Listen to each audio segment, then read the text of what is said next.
Very good evening, नमस्कार, शुभ संध्या। स्वागत है आप सभी का टारगेट ऑन पर। मैं संदीप तिवारी आज के इस मैथ्स की मॉक टेस्ट एनालिसिस में आप सभी का एक बार फिर से स्वागत कर रहा हूं। मैथ्स का मॉक टेस्ट रेगुलर बिहाफ पर शनिवार को आपको प्रोवाइड किया जाता है पीडीएफ के फॉर्म में। उसका सोल्यूशंस आप करते हैं, टेस्ट देते हैं, अपनी एनालिसिस करते हैं और हम उसको एक बार वेरीफाई कर देते हैं कि आपके प्रश्न कितने सही थे और आपने जो प्रश्नों को हल किया था उसका क्या वो सही अप्रोच था, राइट अप्रोच था कि नहीं था। और अपनी परीक्षा में अगर हम एक टाइम मार्जिन बना के चलें और परीक्षा की तैयारियों में तो अब बहुत ही उपयोगी होता है। बाद में जब हम परीक्षा देते हैं तो हमको ये रियलाइज़ ही नहीं होता है कि हम कहीं किसी डिफरेंट जोन में हैं। नहीं, हमें उसी समय उस कनेक्टिविटी का एहसास होता है जो हम क्लास में किए रहते हैं, जो पढ़े रहते हैं। और ये ज़रूरी है। अगर परीक्षा की तैयारी का सबसे अच्छा तरीका है कि आप परीक्षा के लिए अवेयर रहिए, उसके कंपटीशन को समझिए, उसका टाइम का सेटअप आप क्लियर कर लीजिए, परीक्षा से नेचर जो रिलेटेड प्रश्न है उसको अच्छे से समझ लीजिए और इसी के पॉइंट ऑफ व्यू से या इसी के हम ऑब्जेक्टिव के तहत हम इस मॉक एनालिसिस को आपके साथ कराते हैं। और शनिवार टू शनिवार यह कनेक्टिविटी बनी रहती है और आप सभी लोग यहाँ पर पहले प्रश्न से आज की एनालिसिस शुरू करिए और मिलाइए आपने कितना सही किया था, कितना गलत किया था। एक आकलन, एक एनालिसिस आपको खुद की करनी जरूरी है। अपनी तैयारियों का आप जायजा खुद से लीजिए। आइए देर नहीं करते हैं, प्रश्नों से शुरुआत करते हैं। लाइव सेशन में ध्यान रखिएगा और इस लाइव सेशन में आप सभी लोग को अपने प्रश्न के उत्तर हमें कमेंट जरूर करते रहने हैं और अच्छा लगे तो वीडियो को लाइक भी करते रहना है, ठीक है। पीडीएफ आपको मिल जाएगा, सोल्यूशन सहित पूरी व्याख्या मिल जाएगी। इसके लिए मैथ्स का टेलीग्राम ग्रुप ज्वाइन किए रहिए जिससे हम उस कनेक्टिविटी को रेगुलर बिहाफ पर आपके साथ बनाए रखें। पहले प्रश्न से शुरू करते हैं और यह प्रश्न देखिएगा कि आपको आजकल की परीक्षाओं के ट्रेंड में खास करके यूपीएसआई के पेपर्स में, ठीक है, यूपीपी लेवल तो नहीं लेकिन यूपीएसआई के लेवल में यह प्रश्न पूछा जाता है। तो आप क्वेश्चन को पढ़ो, क्या लिखा है। बाला अपनी बचत का 20% वृद्धाश्रम में। एक शब्द यहाँ पर बड़ा कनेक्टेड है, बचत, ठीक है, इनकम नहीं, अपनी बचत का, जो इतना बचाता है उसका। इसका मतलब उसने पहले कमाया था, कहीं और खर्च किया था।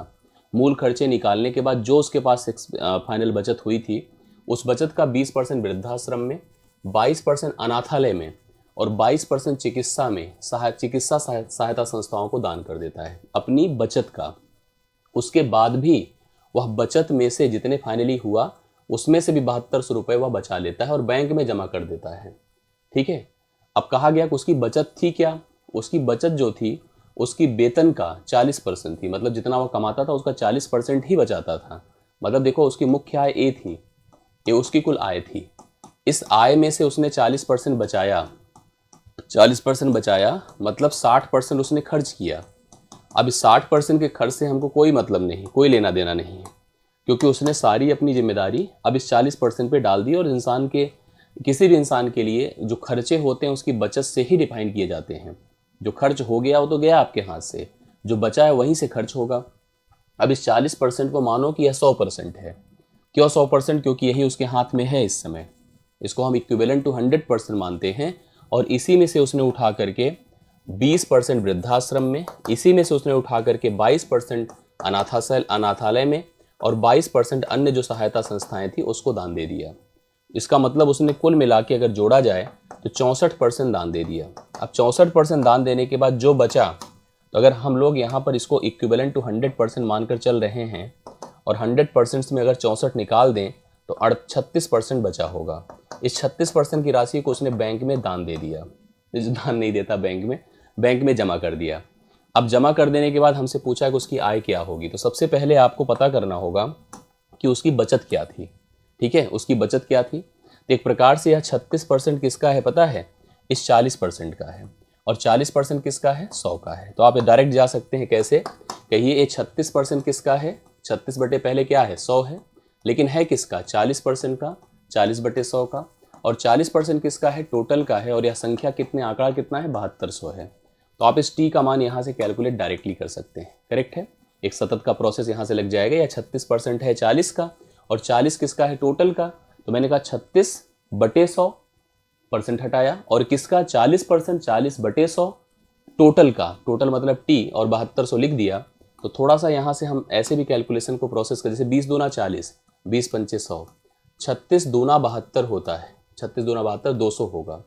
200 से मतलब इसको इससे काटे तो 100 होगा और 100 गुणे 5 करे 500 होगा और 500 को 100 से गुणा कर दिया तो टी बराबर 50,000। उसकी कुल इनकम कितनी हो गई, 50,000 रुपये है, जो ऑप्शन नंबर ए में दिया है।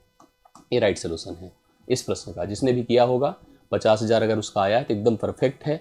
और ऐसे घुमाऊ प्रश्नों के लिए आप तैयार रहिए, ठीक है। ऐसे थोड़ा सा उलझाएगा आपको चीज़ों को दे करके, लेकिन हम श्योर हैं कि अगर आप लोग थोड़ा सा भी दिमाग लगाएंगे तो ये सब प्रश्न आपके गलत कभी नहीं होंगे। तो पहला प्रश्न आपका डन होता है। अब इस दूसरे क्वेश्चन को देखते हैं। एक शानदार सा क्वेश्चन, इस टाइप का पैटर्न का क्वेश्चन आपको अक्सर कंफ्यूज करता है। आप देख रहे हैं कि यहाँ पर क्या लिखा है कि x का मान हमें फाइंड करना है, लेकिन आप स्वरूप उसका स्ट्रक्चर देखिए क्या लिखा हुआ है, और जिसका आंसर आया जरूर कमेंट करें। 1/6 गुणे 7 है, प्लस 1/7 गुणे 8 है, प्लस 1/8 गुणे 9 है, ठीक है। प्लस ऐसे बढ़ते चले जाएंगे और यहाँ पहुँचेंगे तो 1/14 गुणे 15 है। मैं आपको बता दूं कि यह जो पैटर्न है ये बहुत ही उपयोगी है, और अगर आप सोचेंगे कि डायरेक्टली हम आंसर कर पाएँ, मतलब इसकी समझ बहुत उपयोगी है। अगर आपको इसको पता है, इसके बारे में जानकारी है, तो आप सच में बड़े बड़े प्रश्नों को हल कर लेंगे। और रियलिटी में इसको कोई सोचे कि हम ट्रेडिशनल कर लें, एलसीएम लेके सोच लें, तो भैया ना कर पाओगे, ठीक है। और करा है तो आप आंसर कमेंट करिए, मैं देखना चाहूँगा। मैं आपको कुछ तरीके बताता हूँ। सबसे पहले अगर जैसे कभी ऐसा लिखा हो 1/2, इसका अर्थ होता है 1/1 गुणे 2। मैं बता दूं इसका मान 1/1 माइनस 1/2 होगा। साल कर लीजिए 1/2 ही आएगा। 1/6 है, 1/2 गुणे 3 होगा, इसका मान 1/2 माइनस 1। आप कहोगे सर क्यों ऐसा हो रहा है? इसका सिस्टम समझिए। जब कभी भी ऊपर अंश में 1 है और हर जो है ना उसका डिफरेंस 1 का है, तो ऐसी कंडीशन में सीधा सीधा आप 1/2 मतलब उसको 2 पार्ट्स में डिस्ट्रीब्यूट करके माइनस लगा के लिख सकते हो। आपने भी नोटिस किया होगा इन सब में डिफरेंस 1 का ही है, और डिफरेंस अगर 1 का ही है तो आप इसको कैसे लिख सकते हैं पता है? 1/6 minus 1/7 plus 1/7 minus 1/8 plus 1/8 minus 1/9, इसी प्रकार से बढ़ते चले गए और यहाँ पर पहुँचकर 1/14 माइनस 1/15 लिखेंगे। और मैं आपको बता दूं कि यह पैटर्न देखिए सारे पदों को खत्म कर देगा प्लस माइनस के हिसाब से, और ख़त्म करके केवल और केवल स्टार्टिंग का 1/6 इसको लाइए और अंतिम का 1/15 इसको लाइए साइन के साथ। माइनस पहले से लगा रखा हूँ। 1/6 से 1/15 को आप घटा दीजिए, क्रॉस गुणा करिए, 15 1 के 15 हुआ, माइनस 6 के 6 हुआ, बटे 15 6 के 90 हुआ। तो 15 से 6 निकलेगा 9 होगा, 9/90 है, 9/90 मतलब 1/10 है। तो इसका राइट सोल्यूशन 1/10 है, ऑप्शन नंबर ए है।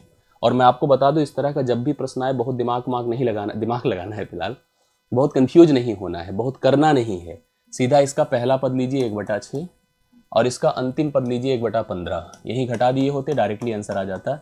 आपको बहुत ज़्यादा इधर उधर करने की ज़रूरत नहीं होती। 9/90 आता और 9/90 का मतलब 1/10 हो जाता। तो राइट सोल्यूशन दूसरे का, जितने लोगों का 1/10 आ रहा है बहुत बढ़िया है, और सच में अगर आपने 1/10 लाया है, रखा है, करा है तो बहुत अच्छी बात है। अब तीसरे प्रश्न पर आता हूँ।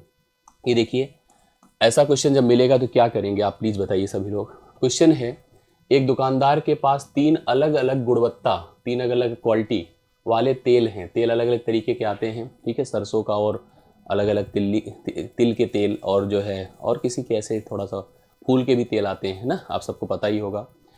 3 अलग अलग प्रकार के गुणवत्ता वाले तेल हैं। प्रथम गुणवत्ता वाला 725 लीटर तेल, बहुत ज़्यादा है भाई। द्वितीय गुणवत्ता वाला 783 लीटर और तृतीय गुणवत्ता वाला 812 लीटर तेल है। समान माप की बोतलों में, मतलब छोटे छोटे बॉटल्स भर के बेचना है, तो समान माप की, सबका मेजरमेंट सेम है, कैपेसिटी सबकी सेम है। बोतलों की न्यूनतम संख्या ज्ञात कीजिए जिनमें बिना मिश्रण के, मतलब अलग अलग उनको मिलाना नाना नहीं है, अलग अलग गुणवत्ता वाला तेल भरा जा सकता हो। ठीक है, यहाँ बोतलों की संख्या भी पूछ सकता है। इसके लिए जो क्वालिटी अलग अलग प्रकार की है और उनकी क्वांटिटी देखो कितना है। जो पहली क्वांटिटी वाला तेल है वो 725 लीटर है, दूसरा वाला 783 लीटर है, ठीक है, तीसरा वाला 812 लीटर है। ये अलग अलग क्वालिटी वाले 3 प्रकार के तेल हैं। ठीक, हमें छोटे छोटे बॉटल्स में भरने हैं। हमें सबसे मिनिमम कैपेसिटी का बोतल ढूंढना है जिसमें हम अलग अलग प्रकार के तेलों का फुल डिस्ट्रीब्यूशन कर सके, पूर्णतः कुछ बचे ना। मतलब एक ऐसी सबसे बड़ी संख्या सोचनी है जो प्रत्येक संख्याओं को दी गई या प्रत्येक मानों को दिए गए जो हैं उनको पूर्णतः विभाजित कर सके। बेसिकली ये हम लोगों से कहता है कि आप इनका एचसीएफ बता दो अपने को। क्या पूछ रहा है? एचसीएफ, मासा। नंबर इतने बड़े हैं, मासा करना भी थोड़ा इतना ईजी नहीं होता है, ठीक है। तो आप भाग विधि से मासा कर सकते हैं इसका, लेकिन मैं चाहूँगा कि भाग विधि से ना करके डिफरेंस से जाइए, मासा आराम से हो जाएगा, ठीक है। आप भाग विधि से भी जा सकते हैं। 725 से 783 को भाग करो, बहुत ज़्यादा बार नहीं, एक ही बार जाएगा। फिर जो आए आप देखो भाजक भाजफल की स्थिति क्या स्थिति होती, फिर 812 को करो, आंसर एग्जैक्टली आ जाएगा। बट मैं कह रहा हूँ कि ऐसे डिफरेंस करिए, इसका डिफरेंस करिए, 13 से 5 8 होता है, 7 से 2 5 होता है, 58 हो गया। इसका डिफरेंस करिए, 12 से 3 9 होता है और 10 से 8 2 होता है। इन दोनों का डिफरेंस करिए, 29 आया। 29 वह सबसे बड़ी लेंथ या सबसे बड़ी वैल्यू होगी सबसे बड़ी कैपेसिटी होगी जिससे हम प्रत्येक तेल को अलग अलग मतलब 29 लीटर के हम बॉटल्स बना सकते हैं, जिससे हम प्रत्येक जो है मैक्सिमम की बात कर रहा है, अधिकतम की बात कर रहा है, सबसे बड़ी मात्रा की बात कर रहा है, जिससे हम प्रत्येक तेल को पूर्णतः बांट सकते हैं। अब बॉटल्स की संख्या भी पूछ सकता है, तो बॉटल्स की संख्या पूछने के लिए 29 से इसको भाग दीजिए कितने बॉटल्स बने, इसको भाग दीजिए कितने बॉटल्स बने, इसको भाग दीजिए कितने बॉटल्स बने।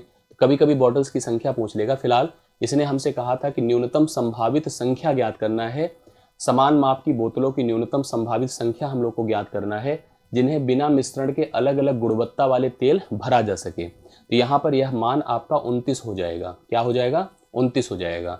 और 29 हो जाएगा। अगर हम बोतलों की संख्या निकालना चाहते हैं तो बोतलों की संख्या के लिए आपको क्या करना पड़ेगा, एक बार 725 को 29 से भाग देना होगा।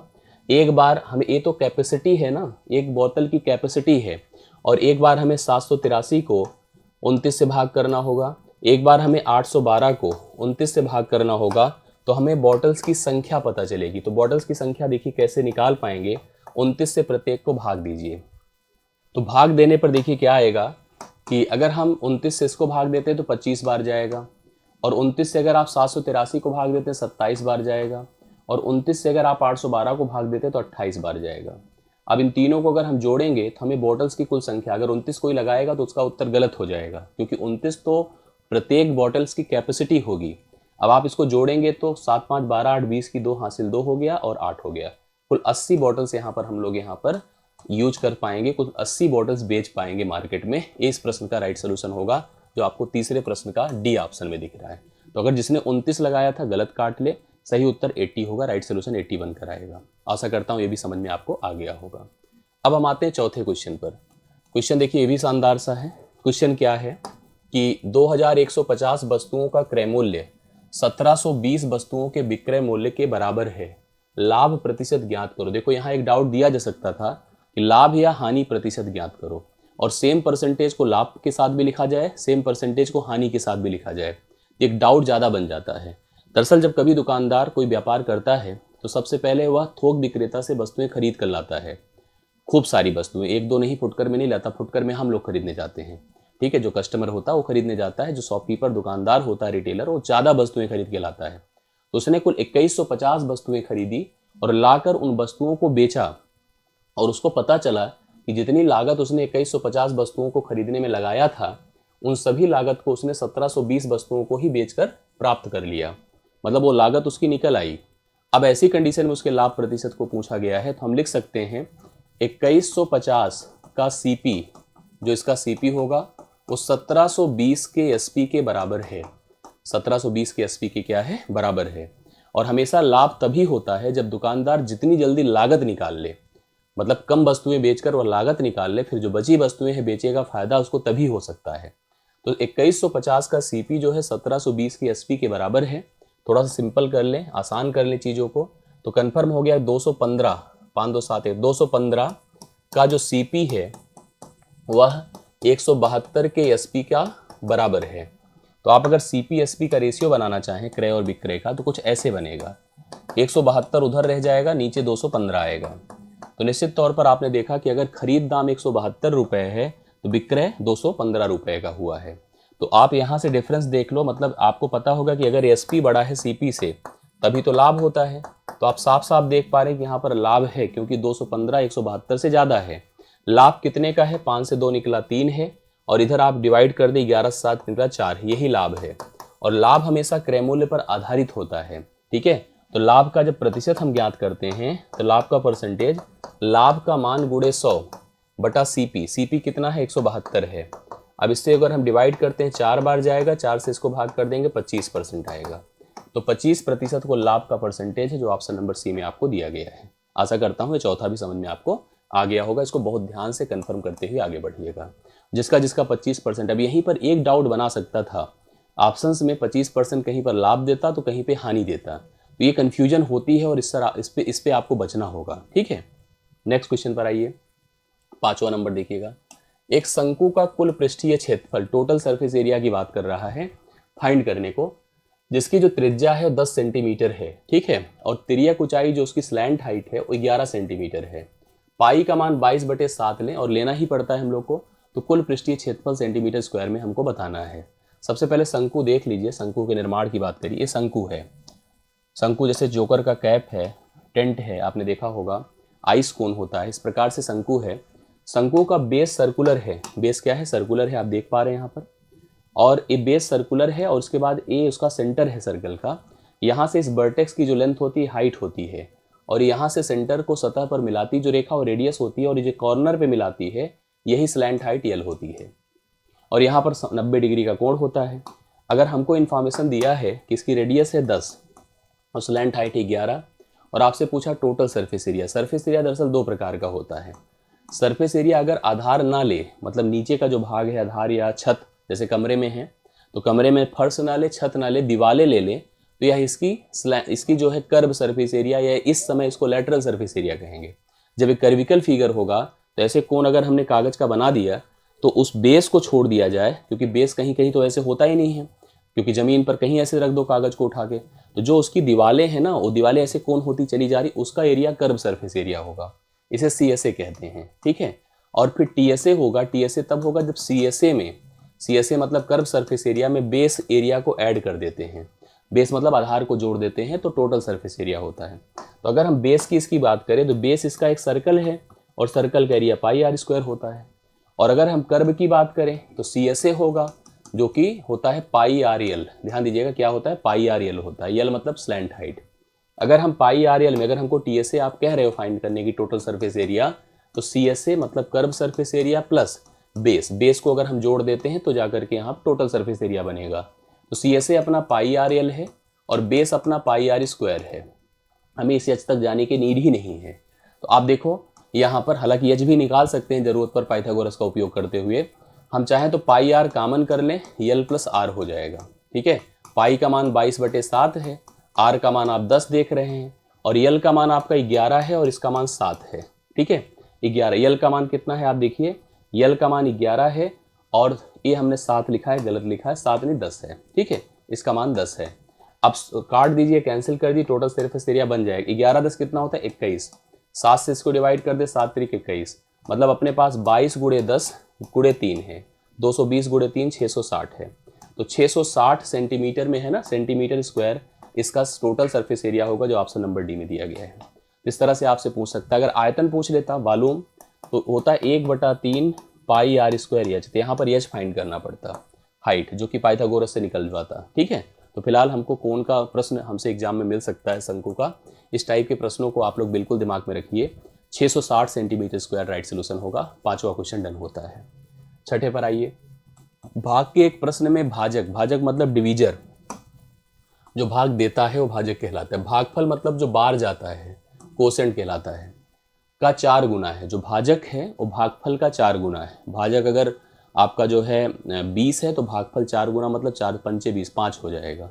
मतलब भागफल यदि 5 है तो भाजक 5 के 20 होगा।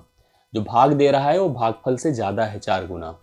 और शेषफल का क्या है, 3 गुना है। शेषफल का 3 गुना। अगर शेषफल 15 है तो भाजक अपना 15 × 45 है। और शेषफल यदि 20 है तो 20 × 60 है। ओरल हो जाएगा। तो भाज्य मतलब डिविडेंड, जिसमें भाग दिया जा रहा है, जिस नंबर को भाग दिया जा रहा है उसको बताना है। तो नियम देखो ये होता है, कोई नंबर है, इसको एक भाजक भाग देता है, एक भागफल आता है, एक रिमाइंडर बचता है। तो आप इस नंबर के बारे में पहले जान लीजिए। यह नंबर अगर हमको कभी निकालना पड़े तो भाजक ए, भागफल बी प्लस शेषफल, यही सूत्र होता है। हम सब स्कूल से पढ़ते आ रहे कक्षा 5 से, और सबको पता होगा। अब इस रिमाइंडर का मान दिया है 20। देखो प्रश्न में रिमाइंडर दिया है 20 और कह रहा भाजक जो है रिमाइंडर का 3 गुना है। 3 से गुणा कर दें तो ये हो गया 60, और इसका 4 गुना है, इसका 4 गुना है, तो 4 से इसको भाग कर देते हो गया 15। सब आगे करेक्ट। अब आपको जैसे यन निकालना है तो लिखिए भाजक मतलब 60, भागफल 15, शेषफल 20, 15 छक्के 90, 900 + 20। यन का मान कितना हो गया बताएं, 920। तो 920 इसका राइट सोल्यूशन है, जो ऑप्शन नंबर डी में दिया है 920। डी ऑप्शन छठे प्रश्न का करेक्ट सोल्यूशन है। आप सभी लोग नोट करें। तो छठा प्रश्न 920 है, डी ऑप्शन है। आप सभी लोग प्लीज उतारिए, इस प्रश्न का सही सोल्यूशन करिए। कन्फ्यूजन में बिल्कुल ना रहिए, और सही कर रहे हैं तो बड़ा अच्छा लग रहा है देख करके। आपके रिस्पॉन्स रिजल्ट दिखता है, जब कमेंट्स दिखते हैं तो अच्छा लगता है। ऐसे प्रश्नों पर अपनी कनेक्टिविटी बनाइए। अगला प्रश्न देखिएगा आप सभी लोग। साधारण ब्याज, ये सिंपल इंटरेस्ट सही में सिंपल होता है ना। और चक्रवृद्धि ब्याज सही में चक्रवृद्धि होता है, उसमें चक्र लगा रहता है अजीब सा। पर निवेशित धन, कोई धन है जो निवेश किया जा रहा है, एक राशि 19 वर्षों में, मतलब अगर हम कोई पैसा अपने किसी एक इनकम को या किसी अपनी सेविंग को साधारण ब्याज के आधार पर कहीं जमा कर रहे हैं तो 19 साल में अपने आप की 3 गुना हो जाएगी। मतलब अगर आप 1 रुपये जमा करेंगे 3 रुपये प्राप्त होगा, 10 रुपये जमा करेंगे 30 रुपये प्राप्त होगा, 20 जमा करेंगे तो 60 रुपये प्राप्त होगा, मतलब 3 गुना हो जाएगा। ठीक है, तो अब आपको ब्याज कितना, भाई गुना कब होता है, जब ब्याज मूलधन में जुड़ता है। जैसे अगर 10 से अगर 30 हो रहा है तो 20 रुपये का ब्याज ऐड हुआ है, 10 + 20, क्योंकि 10 तो आप ही का था, 20 जुड़ा तो 30 हुआ ना। 1 रुपये अगर 3 रुपये होगा तो 1 से 3 होना मतलब 2 ऐड होना, 1 रुपये तो आपका ही था, 2 ब्याज के तौर पर ऐड हुआ, तभी तो 3 हुआ। लेकिन कह रहा उसी ब्याज दर पर हम ये चाहते हैं कि यह पैसा अपने आप का 21 गुना हो जाए। अब 21 गुना हो जाए तो कितने सालों में होगा, कितने वर्षों में होगा, ये बताना है। शायद आप जीवित रहें कि ना रहें, कि आपकी कौन सी जनरेशन पाए पता ही नहीं चले। मैं बता रहा हूँ, देखिए ये आपका मूलधन है, ठीक है, और यहाँ से यह अमाउंट हुआ है, मूलधन से क्या हुआ है, अमाउंट हुआ है।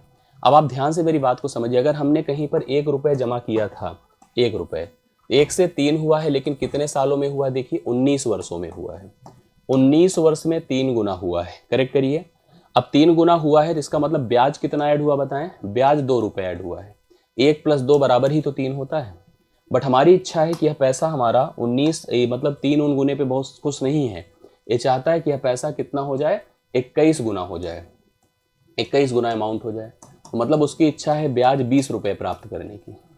जो अभी तक 21 गुना होना है ना, तो ब्याज अगर 20 कहीं से जोड़ेगा तभी तो हो पाएगा। अब आप ध्यान से सुनिएगा, ये 2 रुपये का ब्याज हमें मिलता है 19 साल में। देखो 2 रुपये का ब्याज कितने साल में मिलता है, 19, और आपकी इच्छा क्या है, 20 रुपये का ब्याज। ये ब्याज चाहिए ना आपको, ये डिमांड है, तभी तो 21 हो पाएगा। तो 20 रुपये का ब्याज कितने साल में होगा, ये प्रश्न है।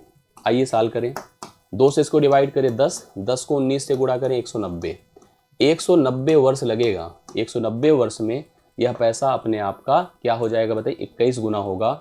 Option number D right solution होगा। ऑप्शन नंबर डी, 190 वर्ष में यह पैसा अपने आप का कितना हो जाएगा बताइए, यह पैसा अपने आप का 21 गुना हो जाएगा। अब 190 साल बाद सोचो कि आप रहेंगे, कौन सी जनरेशन आपकी रहेगी, चौथी पांचवी, ठीक है। तो 7वें प्रश्न का राइट सोल्यूशन यहाँ पर क्या होगा, डी ऑप्शन 190 करेक्ट आप उतारिए इस प्रश्न का सही सोल्यूशन करके। अगले प्रश्न पर आगे बढ़िए। औसत का शानदार सा क्वेश्चन है। औसत के बारे में बस पढ़ने से पहले मैं आपको बता दूं, पढ़ाने से, इस प्रश्न का सॉल्यूशन करने से पहले, अगर आपका आ रहा है तो कमेंट करो।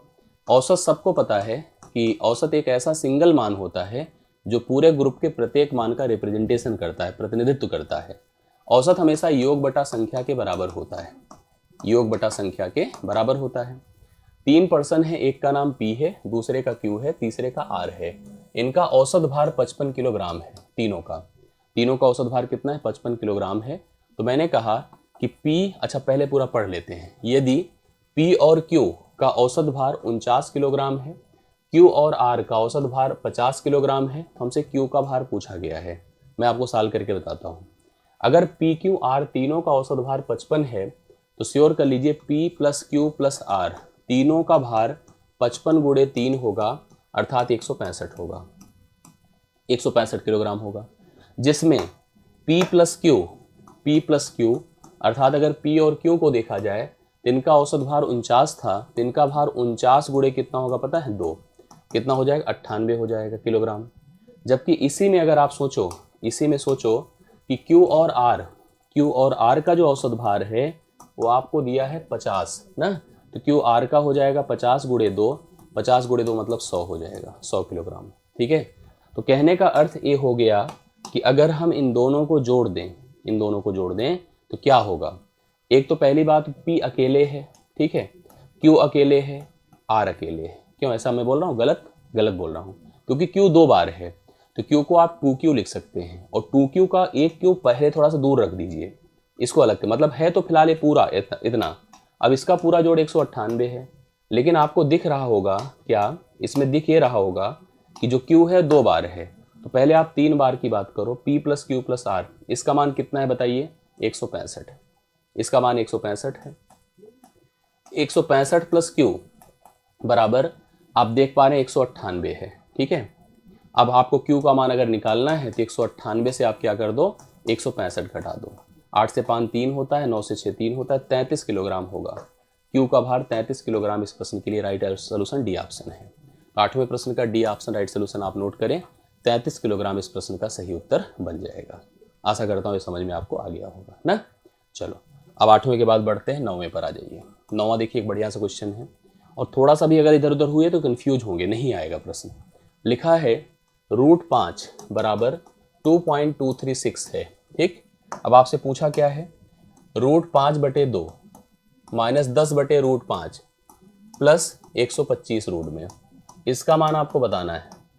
√5 अगर कनेक्ट कर रहा है आपको तो आप देखिए बाकी चीज़ें सेट हो जाएंगी। कैसे देखिए समझिएगा, इसको √5/2 ही रहने दीजिए, नहीं इसका थोड़ा सा हम लोग को सिस्टम सेट करना होगा। ये √5 कितना है बताएं, 2 है, ठीक है। इसको ऐसे रहने दीजिए, माइनस इसको देखिए क्या लिखा है, इसको रेशनलाइज कर दीजिए तो 10 गुणे √5 का ऊपर नीचे गुणा कर दें, कर दिया, हाँ। और इसको आप जानते हैं कि 125 का मतलब 5 गुणे 5 गुणे 5, एक 5 बाहर आएगा, 5√5 हो जाएगा, 5√5 हो जाएगा। अब आप और सोल्यूशन कर डालिए, जैसे इसको पहले समझिए, दोनों मिलकर 5 होगा और 5 से अगर इसको डिवाइड करेंगे 2 हो जाएगा, मतलब ये हो गया √5 एक प्रकार से 1/2 √5 माइनस 2 √5 प्लस 5 √5। अगर मैं √5 को कॉमन कर लूँ, √5 को कॉमन कर लिया तो 1/2 है माइनस 2 है प्लस 5 है, तो एक प्रकार 5 से 2 घटेगा, 3 में से 1/2 जुड़ेगा तो 3.5 हो जाएगा। मतलब 5 से 2 घटा 3 में ये आधे जुड़ा तो 3.5 हो गया। मतलब लिख सकता हूँ मैं 3.5 का मतलब आप समझ ही गए होंगे, 3.5 √5। अब 3.5 √5 का मतलब है 2 पॉइंट कितना बताएं, 2.236 है। 23 क्या है, 6 है। अब इसी का गुणा आपको करना होगा, 3.5 का गुणा 2.236 से करना है, 35 का गुणा एक प्रकार से करना है, ठीक है। 35 का गुणा आपको करना है इसके साथ। अब जब यह गुणा करेंगे तो आपको एग्जैक्टली सोल्यूशन देखिए कितना मिल जाता है, इसको ध्यान से देखिए। तो देखिए इसका गुणा क्या होगा, तो आइए अब इसको 3.5 को गुणा करते हैं इससे। इसका गुणा 2 तरीके से हो सकता है, अगर हम इसको 3.5 3 + 0.5 कर दें और इसको हम लोग 2.236 से गुणा कर दें, क्योंकि 35 का पहाड़ा तो ऐसे आएगा नहीं आपको। तो हमको क्या करना चाहिए, 3 का जैसे पहले एक बार गुणा करके 0.5 से कर दें, दोनों को जोड़ दें। तो 0.5 से करने का मतलब आधा, जैसे अगर हम चाहें तो इसको ऐसे लिख सकते हैं, देख रहे हैं आप लोग, 3 गुणे 2.236 करेक्ट है, प्लस 0.5 मतलब 1/2 गुणे 2.236, इसका गुणा करिए, 3 × 18, 3 × 3 = 9, 1 10 के शून्य यहाँ से ले, 3 दूना 6 1 7 और 3 दूना 6। अब इसमें आधा करिए, 2 से मतलब एक प्रकार से जैसे 0.5 लिखा ना, इसका मतलब 1/2 होता है। 2 से भाग करेंगे, 2 1 के 2, 2 1 के 2, 2 1 के 2, 2 8 16। आप जोड़ दीजिए इन दोनों को, 8 8 16 होता है, 1 1 2 होता है, ठीक है, और 6 7 1 8 होता है, और 6 1 7 7.826 है। Option number B right solution है। तो ऑप्शन नंबर बी लगाइए, एकदम करेक्ट सोल्यूशन इस प्रश्न का बनकर आएगा, ठीक है। तो 9वां प्रश्न आपका है B option, 7.826 the right solution. ध्यान से देखिएगा, ध्यान से करिएगा, गलती होने की जैसे गुंजाइश ना रहे, और ऐसे प्रश्न आप एग्जाम में हल करके आइए, क्योंकि थोड़े थोड़े से डाउट्स की वजह से ऐसे प्रश्न कंफ्यूज करते हैं और हम बड़ा देख करके छोड़ देते हैं, लेकिन रियलिटी में ऐसा कुछ नहीं होता है। आराम से ऐसे प्रश्नों का सोल्यूशन आप लोग कर सकते हैं। तो जैसा कि इस प्रश्न को देखने से समझ में आ रहा है कि 350 किलोग्राम का कोई मतलब नहीं इस प्रश्न में, अगर उसको लेकर चलते हैं तो आप फालतू में अपना टाइम वेस्ट करोगे। आप कोई ऐसी क्वांटिटी सेलेक्ट कर लीजिए जो क्वांटिटी थोड़ा आसानी से प्रश्न को हल करती दिखे। 130 रुपए प्रति केजी, अर्थात रेट कितना है चावल का, 130 रुपए प्रति केजी है, ठीक है। और उसने चावल की जो क्वांटिटी है, मात्रा है, 350 किलोग्राम खरीदा था, बट इसको हम 10 किलोग्राम लेकर चलते हैं। 10 किलोग्राम से बहुत फायदा होगा, मैं आपको दिखाता हूं कैसे। सबसे पहले आप ये सोच लो कि अगर हम 130 रुपए की दर से 10 किलोग्राम चावल खरीदते हैं तो कुल कितना हमने खर्च किया था, 1300 रुपए। ये हमारी लागत थी एग्जैक्टली। मेरी इच्छा थी कि हम पूरा 90% का लाभ अर्जित कर लें। अगर 90% का आप लाभ अर्जित करोगे तो 90% मतलब 9/10 होता है, और 9/10 एक शून्य खत्म, 13 9 117, 1170 रुपए टोटल प्रॉफिट चाहिए उसे, कुल लाभ चाहिए, ठीक है। इतना उसको कुल लाभ की इच्छा है। अब इस लाभ को प्राप्त करने के लिए उसने बेचना शुरू किया। इस 10 किलोग्राम का 90% मतलब 9 किलोग्राम, 9 किलोग्राम को उसने 190 रुपए प्रति किलोग्राम की दर से बेच दिया, ठीक है। 190 रुपए प्रति केजी की दर से बेच दिया, तो उसको अभी तक प्राप्त हो चुका है 19 9 कितना होता है, 171, 1710 रुपए प्राप्त हो चुका है। सोचिए 1300 की लागत में उसे 1710 रुपए प्राप्त हो चुके हैं। तो तो अब तक उसने कितना लाभ, इस लाभ जहां उसको कमाना था इतना, उसमें वह कितना लाभ अर्जित कर चुका था। तो अगर सोचोगे तो आपको पता चल गया कि 1710 से अगर हम 1300 घटा देते हैं तो 410 रुपए का लाभ तो अभी तक अर्जित ही कर चुका था। अब उसमें जैसे पूछा था कि जो बचा भाग है, बचा मतलब 10% अर्थात 1 किलोग्राम, और 1 किलोग्राम का जो भाव आएगा वही रेट होगा, वही आपके प्रश्न का उत्तर होगा, जो अभी हम क्वांटिटी निकाल देंगे। क्योंकि हमने 10 ऐसा आंकड़ा ही ले लिया था, उसका 90% हम बेच चुके थे और उसमें हमने लाभ भी कमा रखा था। 1300 की कुल लागत में हम 410 का लाभ अचीव कर चुके थे, जबकि अपने लाभ की इच्छा थी 1170 रुपए। तो एक प्रकार से जो मार्जिन बची है वो हमको यहीं से बचानी होगी, यहीं से सेट करनी होगी। अगर यह किलोग्राम कुछ होता, मान लो 2 होता, तो हम उसके साथ तुलना करके 1 किलोग्राम का रेट निकालते, क्योंकि ऑलरेडी 1 किलोग्राम है। तो जो वैल्यू आएगी वही उस 1 किलोग्राम की रेट होगी, अर्थात सेलिंग प्राइस होगा, मतलब उतने पे निर्धारित करना होगा। तो 1170 की डिमांड थी आपकी, 1170 की इच्छा थी। 1170 में आप 410 पहले से प्राप्त कर चुके हैं। 410 घटाइए, 7 से 1 6, 11 से 4 आपका कितना होता है 7। 760 रुपए पर केजी के हिसाब से अब बेचना पड़ेगा उसे। इतना महंगा करके भी आप सोचिए, कोई बड़ा ही आदमी होगा जो जाके खरीदेगा। बड़ा आदमी क्या, कौन खरीदेगा मुझे नहीं पता भाई। 760 रुपए पर केजी वाला चावल खाओ तो अच्छी बात है। हाँ, 130 ही बहुत ज़्यादा है। 30-40 किलोग्राम रुपए वाला या खेत से अपने ही उपजा के खाना सही है। फिलहाल 10वें प्रश्न का राइट सोल्यूशन डी ऑप्शन है। 760 रुपए पर केजी के हिसाब से उसे बचे चावल को अपने ग्राहकों में बेचना होगा, तब जाकर के वह उस टारगेट को, उस गोल को, जो 90% का लाभ उसे प्राप्त करना था, वह अचीव कर पाएगा। आशा करता हूँ यह प्रश्न आपको समझ में आया होगा। ये हो गया 10वां नंबर। अब हम आते हैं 11वें नंबर पर। 11वां देखिएगा, 90 किलोमीटर प्रति घंटे की गति से चलने वाली 750 मीटर लंबी एक ट्रेन है, रेलगाड़ी है। 59 सेकेंड, सोचो 60 कर देता तो कितना बढ़िया था, 59 सेकेंड में एक सुरंग को पार कर जाती है। सुरंग की लंबाई हमको बताने, देखो ये सुरंग थी, टनल। एक ट्रेन है, ट्रेन ए है, ट्रेन की लेंथ कितनी है, ट्रेन की लेंथ है 750 मीटर, और ट्रेन की जो स्पीड है, देखो इसका ड्राइवर है, इसका गार्ड है, ट्रेन की जो स्पीड है वो 90 किलोमीटर प्रति घंटा है। और यह इस सुरंग तक पहुंचती है पहले, ठीक है, सुरंग तक पहुंचती है और सुरंग को क्रॉस करते करते करते करते ऐसे क्रॉस हो जाती है। ये देखिए, क्रॉस होने का मतलब जब ड्राइवर यहाँ पहुंच जाए, सॉरी यहाँ, और गार्ड यहाँ, तो कहते हैं क्रॉस हो गई। जब भी कोई रेलगाड़ी किसी पुल को, सुरंग को, खड़ी रेलगाड़ी को, प्लेटफॉर्म को पार करती है तो अपनी लंबाई को उसकी लंबाई से जोड़ देती है। देखिए इसकी लेंथ अगर मान लो L1 है, इसकी लेंथ L2 है, तो टोटल लेंथ हो जाएगी L1 प्लस L2, ये टोटल लेंथ हो गई। पार करने में लगा समय बराबर उनकी लंबाइयों का जोड़ बटे चालों का, मतलब जो उनकी चाल है, चाल जो देखिए नियम ये होता है, पार करने में लगा समय बराबर L1 plus L2 divide by S, जो रेलगाड़ी की चाल है। रेलगाड़ी अपनी लंबाई और उस पुल की, सुरंग की, जो भी है हमारे पास ऑब्जेक्ट, उसकी लंबाई को जोड़ करके पार करेगी। तो यहाँ पर प्रश्न में क्या क्या दिया है, प्रश्न में ये दिया है कि पार, देखो ये लंबाई दोनों की हो गई। भाई लंबाई का मतलब ही एक प्रकार से दूरी होता है, और चाल मतलब आप सबको पता है स्पीड है ही है, और यह समय है, समय आपको दिया, अगर समय को हम चाल से गुणा कर दें तो इस दूरी के बराबर हो जाएगा। तो समय कितना लगा है 59 सेकेंड ना, और यहाँ पर समय के साथ साथ स्पीड कितनी थी 90 किलोमीटर प्रति घंटा थी। बस प्रॉब्लम है कि किलोमीटर प्रति घंटे में है, बाकी मीटर सेकंड में है, तो मीटर पर सेकंड में से लिखना पड़ेगा। 90 किलोमीटर प्रति घंटे को अगर हम मीटर पर सेकंड में लिखते हैं तो 90 गुणे 5/18 लिखना होगा। 18 पंचे 90 होता है, 5 पचे 25 होता है, तो कुल मिला के यह हो जाएगा कितना बताइए, 25 हो जाएगा। कितना, 25। तो 90 59 गुणे आपको 25 करना होगा, L1 प्लस L2 के बराबर हो गया। अब इसमें रेलगाड़ी की लंबाई तो दिया है 750, इस सुरंग की लंबाई हमको, जैसे अगर हम कह दें कि इसे L2 कह दें, इसे L1 कह दें, तो इसे हम लोग, इसका मान हम लोग को ज्ञात करना है, मतलब सुरंग की लंबाई को। ठीक है, आपको 25 गुणे 59 करना होगा, 25 9 225, 22 हो गया हासिल में, 25 पंचे 125 होता है, 125 22 147 होता है, तो 1475 है। 1475 से आप L2 निकालने के लिए, मतलब सुरंग की लंबाई निकालने के लिए घटा दीजिए 750 को, तो घटेगा तो 5 हो गया, 7 से 5 आपका 2 होता है, 14 से 7 7 होता है, एक प्रकार से 725 आएगा। 725 सी ऑप्शन इस प्रश्न का राइट सोल्यूशन होगा।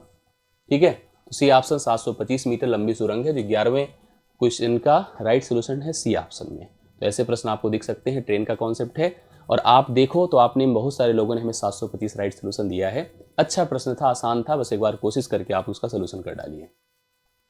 12वां नंबर देखिएगा, अरुण बाला चंद्रू ने, साझेदारी का ऐसा प्रश्न अगर मिल जाए और आप कर लें तो बड़ा कॉन्फिडेंस रखिएगा।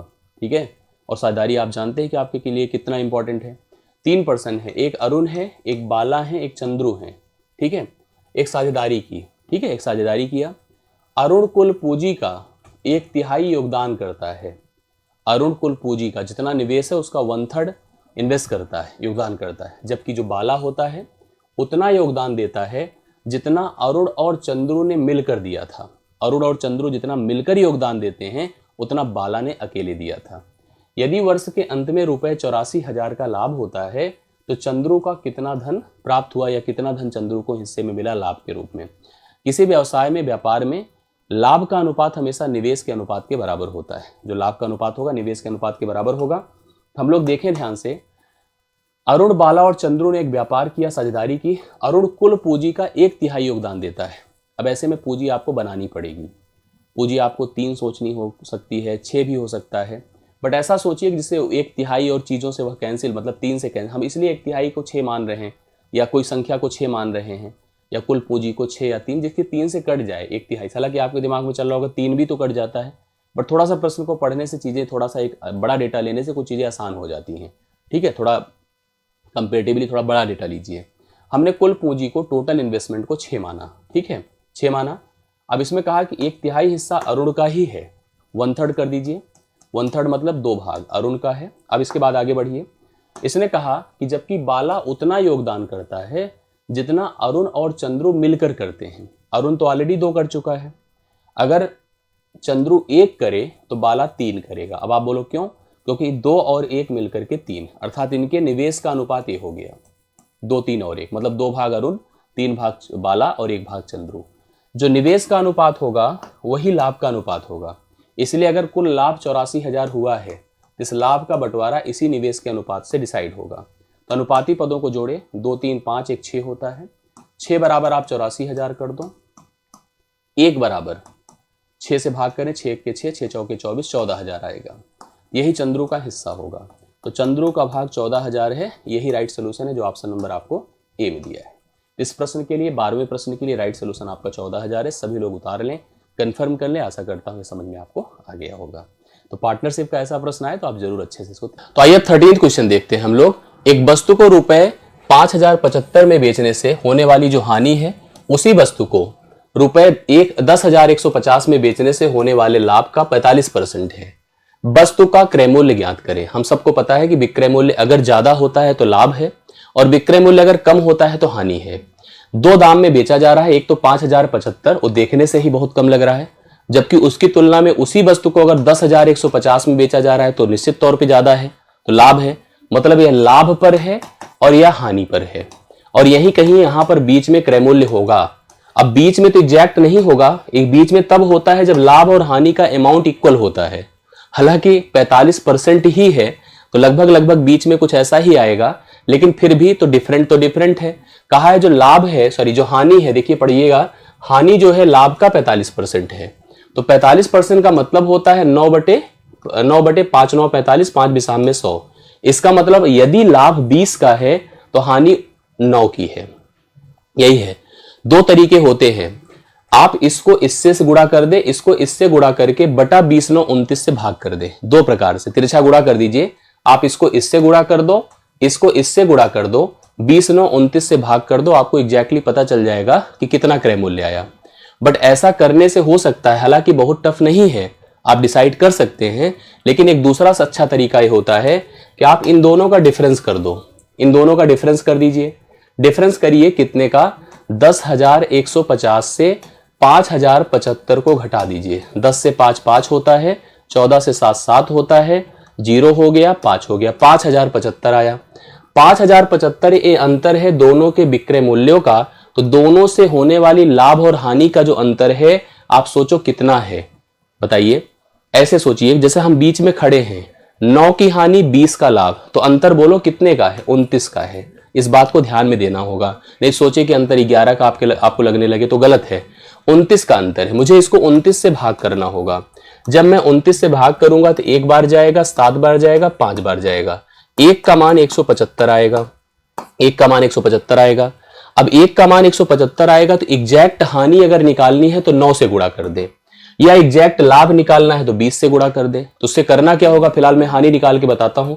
9 × 45, 9 सते 63, 63 4 67 की 7 हासिल 6, 9 1 के 9 6 15। इस 1575 रुपए की हानि को हम इस विक्रय मूल्य में जोड़ दें, ठीक है, तो हम एग्जैक्टली क्रय मूल्य पर आ जाएंगे। या तो देखिए हम 1575 को जोड़ेंगे यहां पर, या तो दूसरा काम कर लेते, हम 20 का मान निकाल लेते, 20 से गुणा करके और इससे घटा देते, तब भी वहीं पहुंच जाते। तो जोड़िए कितना होगा, 5 5 0 होता है, 7 7 14, एक 15 की 5 हासिल 1 होता है, 5 1 6 होगा, 6650 होगा जो ऑप्शन नंबर बी में दिया है। सेम वही काम मैंने कहा ना, 20 से गुणा करके अगर इससे घटा देते तो भी आ जाता। तो 13th क्वेश्चन आपका डन होता है। राइट सोल्यूशन आपने देखा और आपके कमेंट्स भी दिख रहे हैं, बी ऑप्शन है 6650, नोट कर लीजिए। अगले प्रश्न पर आइए, 14 नंबर। यक्स एक कार्य को 144, यूपीएसआई में ऐसा प्रश्न आजकल पूछा जा रहा है जो टाइम एंड वर्क के बड़े डेटा पर आधारित होता है। यक्स एक कार्य को 144 दिनों में पूरा कर सकता है, ठीक है। वाई उसी कार्य को 240 दिनों में पूरा कर सकता है, ये भी सही है। जेड उसी कार्य को 320 दिनों में पूरा कर सकता है। यदि तीनों पर्सन एक्स वाई जेड कार्य को पूरा करने के लिए एक साथ कार्य करना प्रारंभ करते हैं तो उन्हें कार्य को पूरा करने के लिए कितने दिनों की आवश्यकता होगी, टोटल डेज बताने हैं। एक्स कितने दिन में करता है कार्य को बताएं, 144 दिन में। वाई कितने दिन में करता है, 240 दिन में। जेड कितने दिन में करता है, 320 दिन में। करेक्ट है। अब हम जनरल टाइम एंड वर्क में जब पढ़ते थे तो हम लोग, भाई यही तो पढ़ाया जाता है कि आप टोटल वर्क बना लो। कैसे बना लो, ऐसी संख्या सोच लो जो दोनों से तीनों से कट जाए। अब भाई ये तो बस का नहीं है क्योंकि हमें एलसीएम निकालना पड़ेगा। एलसीएम निकालने के चक्कर में अगर हम सोचेंगे तो निश्चित तौर पे टाइम लगने वाला है। आप ऐसी कंडीशंस में एचसीएफ निकालने पर ध्यान दिया करें। ऐसी कौन सी संख्या है जो प्रत्येक को डिवाइड कर सकेगी, तो 16 सबको काट सकेगी। मैंने कहा चलो 16 लिखते हैं। 16 9 144 होता है, 16 1 के 16 और 16 1 के 16 8 24 16 5 80 होगा। 5 यहां पर कितना कर दे, 15 कर दे। 16 दूना 32 20 कर दे। इसी को टोटल वर्क मान लीजिए आप, ये टोटल वर्क है। अब हम सबकी क्षमताएं सोचेंगे। क्षमता देखिए कैसे, 144 से भाग करना है तो 16 9 144 मतलब 15 दूना 30, यहां 300 आएगा पर डे काम करने की क्षमता एक्स की। दूसरे की देखिएगा 240 मतलब 16 गुणे 15 था, 16 गुणे 15 था तो 20 गुणे 9 180 इसकी क्षमता हो जाएगी। इसी प्रकार से 16 गुणे 20 करने से 320 होता तो 15 9 135 इसकी क्षमता है।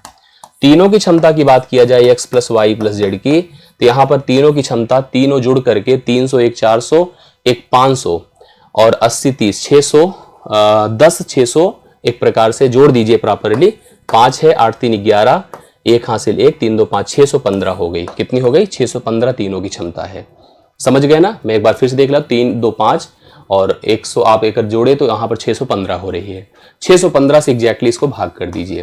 अब 615 से भाग करेंगे, थोड़ा सा डिस्ट्रीब्यूट तो करना ही पड़ेगा भाग में। प्रॉपर कैसे देखिएगा, जैसे मैं इसको भाग दे पा रहा हूं किससे, 15 से। 15 चौके 60, 15 1 के 15 41 हो गया। अभी 41 से देख लीजिएगा यहाँ पर कोई भाग देने की स्थिति अगर है तो अच्छी बात है, नहीं तो फिर डिवाइड करिए जैसे बनता है उसी हिसाब से सोचिए। अगर मैं इसको देख पा रहा हूं बाकी किसी से तो भाग देता 41 नजर नहीं आ रहा है क्योंकि 615 है। तो अब आप देखिए 16 दूना 32 320 है। 320 गुणे 9 कर दीजिए, 9 0 0 9 दूना 18 9 3 27 1 28 होता है। इसको 41 से भाग करें, 41 कितनी बार जाएगा, 7 बार। 7 1 के 7 होता है, 7 चौके 28 होता है। 287 हो गया 1 0 मतलब 70 सही 10/1 तो 41 होगा जो ऑप्शन नंबर सी में आपको दिया गया है। तो ऑप्शन नंबर सी इस प्रश्न के लिए राइट सोल्यूशन होगा। आप भाग दे करके देख सकते हैं, 14वां नंबर आपका डन होता है। और ऐसे प्रश्नों को भी दिमाग में सेट कर लीजिए, माइंड में क्लियर कर लीजिए। आते हैं 15 पर। 2 अलार्म घड़ियों के अलार्म घड़ियां हैं, उनके अलार्म 72 सेकंड और 80 सेकंड के नियमित अंतराल पर बजते हैं। 72 सेकंड बाद पहला बजता है, दूसरा 80 सेकंड के बाद बजता है। यदि वे पहली बार 6 बजे एक साथ बज रहे थे, बीप कर रहे थे, तो फिर से दोबारा कितने बजे वे एक अगली बार, जैसे होता नहीं कि एक पर्सन जो है 2 अलार्म लगाया, पहला अलार्म बजा, इसके 72 सेकंड बाद बजेगा। दूसरा अलार्म जो है अब बजा है तो 80 सेकंड बाद बजेगा। इस समय सुबह के 6 बज रहे थे, दोनों अलार्म बज रहे हैं, बीप बीप कर रहे हैं, उनकी अलग अलग धुन है, अलग अलग टोन से बज रहे हैं। ये क्या करेगा, अगले 72 सेकंड बाद बजेगा और ये क्या करेगा, अगले 80 सेकंड बाद बजेगा। अब हमको ये पता करना है कि ऐसा क्या टाइम होगा घड़ी में जब वो फिर से एक साथ बजेगा, ठीक है, उस समय फिर से। तो इसके लिए हम इन दोनों संख्याओं का एलसीएम सोचते हैं। 72 और 80 का एलसीएम सोचते हैं, एक ऐसी संख्या सोचते हैं जो दोनों से कट जाए। तो 72 और 80 के लिए जैसे अगर हम सोचें तो यह तो 80 है ही है, यह 8 9 72 है, 8 इसमें पूरा समाया है। अगर हम इसको इससे गुणा कर दें 720 सेकंड आएगा। 720 सेकंड बाद वे एक साथ फिर से बजेंगे, मतलब एलसीएम 720 आया है। 720 सेकंड बाद वे लोग फिर से एक साथ बजेंगे। अब 720 सेकंड है और हम लोग देख रहे हैं 6 बज रहे थे उस समय, तो 6 से आगे बढ़ेंगे तो मिनट की तरफ बढ़ेंगे। तो हमको सबको पता है कि 1 मिनट बराबर क्या होता है, 60 सेकंड होता है। तो अगर मैं इसको 60 से भाग कर दूं इसको, तो यह 6 मिनट हो जाएगा। क्या हो जाएगा, 60 से भाग करने पर, सॉरी 12 मिनट, नॉट 6 मिनट, 12 छंगे 72 होता है, 12 मिनट हो जाएगा। मतलब 6 बजे 7 बजी थी, तो 12 मिनट बाद 6:12 या 6:12 AM होगा जब वे लोग फिर से एक साथ बजेंगी। ऑप्शन नंबर डी अगर आपने लगाया है तो इस प्रश्न का राइट सोल्यूशन है। तो 6:12 AM पर वे लोग फिर साथ बजेंगी। एलसीएम निकालिए, मिनट में कन्वर्ट करिए, 6 बजे से आगे उतने ही मिनट प्रोसीड कर जाइए। 6:12 AM राइट सोल्यूशन 15वें प्रश्न का सामने बनकर आ रहा है। एकदम उतार लीजिए, अच्छे से कंफर्म करिए। अगले प्रश्न पर आइए। एक व्यक्ति हॉस्टल से कॉलेज तक, एक व्यक्ति अपने घर नहीं हॉस्टल से कॉलेज तक 20 किलोमीटर प्रति घंटे की गति से साइकिल चलाते हुए जाता है। ठीक है, जब वह 20 किलोमीटर प्रति घंटे की गति से साइकिल चलाता है तो अपने हॉस्टल से कॉलेज तक 17.5 मिनट की देरी से पहुंचता है। मतलब एक टाइम लगा था कितने बजे तुम्हें पहुंचना है कॉलेज में, लेकिन बेचारा जिस दिन साइकिल तेज नहीं चला पाया, 20 किलोमीटर प्रति घंटे की गति से गया, उस दिन 17.5 मिनट देरी से पहुंचा। जो निर्धारित समय था, अगर वही समय पर, मतलब उसी दिन उसी निर्धारित समय को अचीव करने के लिए अगर उसने अपनी गति 24 किलोमीटर प्रति घंटे की होगी तो वह 17.5 मिनट जल्दी ही पहुंच जाएगा। लीजिए, एक टाइम जो था उसने प्लान किया था उससे 17.5 मिनट एक बार देरी से पहुंचा है जब उसकी गति इतनी थी, एक बार 17.5 मिनट देर से पहुंचा है, सेकंड मिनट है कि सेकंड मिनट है, मिनट देर से पहुंचा है जब उसने स्पीड को इतनी कर दी है। तो एक प्रकार से देखा जाए दोनों के समयों में ठीक ठाक अंतर है 35 मिनट का। अब देखो, इस समय आपको एक बात जानना चाहिए कि जो अलग अलग स्पीड थी, दूरी तो एक ही थी, कॉलेज से हॉस्टल, दोनों परिस्थितियों में एक ही थी, बस उसमें क्या था कि उसकी स्पीड अलग अलग थी। एक बार स्पीड उसकी 20 थी, एक बार स्पीड उसकी 24 थी। दुनिया में हर व्यक्ति को पता होगा कि चाल बढ़ेगी तो समय घटेगा, तो चाल और समय एक दूसरे के व्युत्क्रमानुपाती होते हैं। ये समयों का अंतर है, तो हमें चाल से समय पर जाना होगा। कैसे दिखेगा, यहां पर हम चालों का अनुपात 4, देखो 4 पंचे 20, 4 छंगे 24, 5:6 पा रहे हैं। अगर मैं इसी को समयों के अनुपात में कन्वर्ट करूं तो समयों का अनुपात 6:5 हो जाएगा। समयों का अनुपात क्या हो जाएगा, 6:5 हो जाएगा। समयों में अंतर कितने का है बताएं, 1 का है, और रियलिटी में अंतर कितने का है, 17.5 का है, सॉरी 17 और 17.5 34, 35 का है। 1 बराबर 35 है। अब किसी एक व्यक्ति को पकड़ लीजिए या किसी एक समय उसकी पकड़ लीजिए जब वह देरी से जाता था या पहले जाता था, क्योंकि हमसे पूछा गया है कि हॉस्टल से कॉलेज की दूरी क्या है। दूरी बराबर चाल गुणे समय होता है। अगर मैं उसके द्वारा किसी एक मोड में जब 20 की चाल से चला था या 25 की चाल से चला था, चाल तो तय थी, अगर मैं समय निकाल लूं तो चाल से गुणा करने पे तो आ ही जाएगा ना कि दूरी क्या होगी, क्योंकि सबको पता है कि distance is equal to speed into time होता ही होता है। तो 1 का अंतर है पहले के समय और अब के समय में, रियलिटी में 1 का, बट एक्चुअली में, सॉरी रेशियो में 1 का, बट एक्चुअली में 35 मिनट का अंतर है। तो समय उसका लगता कितना था बताइए, अगर क्योंकि हम चाल किलोमीटर प्रति घंटे में देख रहे हैं, यह मिनट है, तो मिनट को भी घंटे में कन्वर्ट करें, 35/60 कर दें। अब इसको अगर हम इससे, इसका जो समय है इस वाली चाल का, इससे अगर हम गुणा करें तो रियलिटी में उसको 3.5 या 3.5 मिनट या 35/10 कह सकते हैं, 35/10 कह दीजिए, 35/10 मिनट उसने साइकिल चलाई थी। 35/10 मिनट उसने साइकिल, सॉरी घंटे चलाई थी, नॉट मिनट, क्योंकि मिनट को तो हम घंटे में कन्वर्ट कर चुके हैं। कितने घंटे उसने साइकिल चलाई थी। अब किस गति से चलाई थी, उसकी गति थी 20, तो अब उसकी डिस्टेंस अगर निकालनी है तो distance is equal to speed कितनी है 20 और टाइम कितना लगाया है 35/10, 10 दूना 20, 35 दूना 70, 70 किलोमीटर था कॉलेज से, हॉस्टल से। बहुत दूर था यार, पता नहीं कैसे हॉस्टल लिया था, घर होता गांव तो समझ में आता भी। 70 किलोमीटर उसका घर उसके हॉस्टल से, सॉरी उसका कॉलेज उसके हॉस्टल से दूर था। तो 16वें प्रश्न का राइट सोल्यूशन आपके सामने है, ध्यान से देख लीजिए, कंफर्म हो जाएगा। 17 नंबर देखिएगा। ये प्रश्न अभी हाल ही के जो यूपी पुलिस का एग्जाम हुआ था उसमें पूछा, बहुत लोग कंफ्यूजन में थे। इसी टाइप से था, फिलहाल यहां पर एग्जैक्टली तो नहीं कह सकते लेकिन इसी टाइप से था। किसंत ने अपने 2 बेटों के लिए रुपए 52,500 की वसीयत छोड़ी, पैसा छोड़ दिया कि दोनों बेटे बांट ले। बच्चों की उम्र 18 और 19 साल की थी। बेटों की उम्र 18 और 19 साल की थी, पहला 18 का था, दूसरा 19 का था।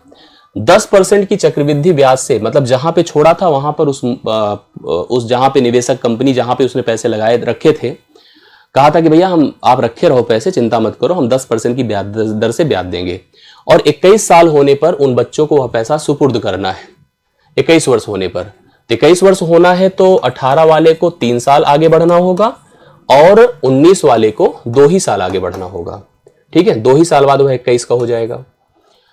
कहा है कि ऐसी स्थिति हो कि उन्हें बराबर बराबर राशि मिले, ऐसा नहीं किसी को कम मिले किसी को ज्यादा मिले। ठीक है, छोटे बेटे का वर्तमान हिस्सा, इस समय का हिस्सा कितना है। ठीक है, छोटे बेटे का वर्तमान हिस्सा कितना है ये आपको बताना है। मैं इसका तरीका आपको सिंपल बताता हूं, बहुत ध्यान से इसको कंफर्म करिएगा, ये क्लियर हो जाएगा। आप सबको पता है इसका जो निवेश होगा वो 2 साल का होगा, इसका जो निवेश होगा वह 3 साल का होगा। अंतर दोनों में अगर देखा जाए तो 1 साल का है, 1 वर्ष का। एक बात ऐसा होता है ना, जैसे अगर कोई ज्यादा साल का है और उसको वहीं पहुंचना है, बराबर धन पे पहुंचना है, कम साल वाले को भी पहुंचना है, तो कम साल वाले के पास ज्यादा समय है, सॉरी कम उम्र वाले बच्चे के पास ज्यादा समय है और ज्यादा उम्र वाले के पास कम समय है। ठीक है, तो निश्चित तौर पर इसका पैसा कम रहेगा, इसका पैसा ज्यादा रहेगा, तभी वह 2 साल में उतना अचीव कर पाएगा जितना वह 3 साल में अचीव करेगा। अब हमको यहां पर यही बताना है कि दोनों को जब मिले तो बराबर मिले, ऐसी कंडीशन में अभी छोटे बच्चे के ऊपर कितना पैसा लगाया गया है, कितना पैसा इन्वेस्ट किया गया है, ये आपको बताना है। समझ रहे, यही आपको डिसाइड करना है और इसी को आपने कंफर्म कर लिया तो प्रश्न में कोई दिक्कत की बात ही नहीं होने वाली है। ठीक है, अगर हम 10% की ब्याज दर सोच रहे हैं तो 10% को हम जानते हैं 10 से 11 होना। 10% को क्या जानते हैं, 1/10, 10 से 11, 10 से 11 होना, मतलब एक प्रकार से 100 से 121 होना, अर्थात 21% आना। कितना आना, 21%। मेरा ये बताने का सेंस है भाई इसको तो 3 बार में वही मिल रहा है, 3 बार में वही मिल रहा है, लेकिन इसको 2 साल में वही मिल रहा है। ठीक है, या वही नहीं, वहां तक पहुंच जा रहा, वही मिलना अलग बात है, वहां तक पहुंच जाना अलग बात है। आपको बस यही ध्यान देना है कि जो 21% है, 21%, उसकी तुलना आप 10% से कर दो, आपका एग्जैक्टली सेट हो जाएगा। भाई एक साल का गैप है ना, 1 साल, पहले साल तो दोनों का 10-10 ही परसेंट जाएगा, पहले साल इसका भी 10% रहेगा, उसका भी 10% रहेगा, लेकिन अगले साल अगर देखा जाए तो उसका 21 हो जाएगा, बट उसका पहला निकाल दे तो आगे भी 21%। एक तरह से दोनों में 10% का डिफरेंस है। अब इस 21% की तुलना तुरंत आप किससे कर दे पता है, 52,500 से कर दे और आप 10% का मान निकाल दे, आपको छोटे वाले का कंफर्म हो जाएगा।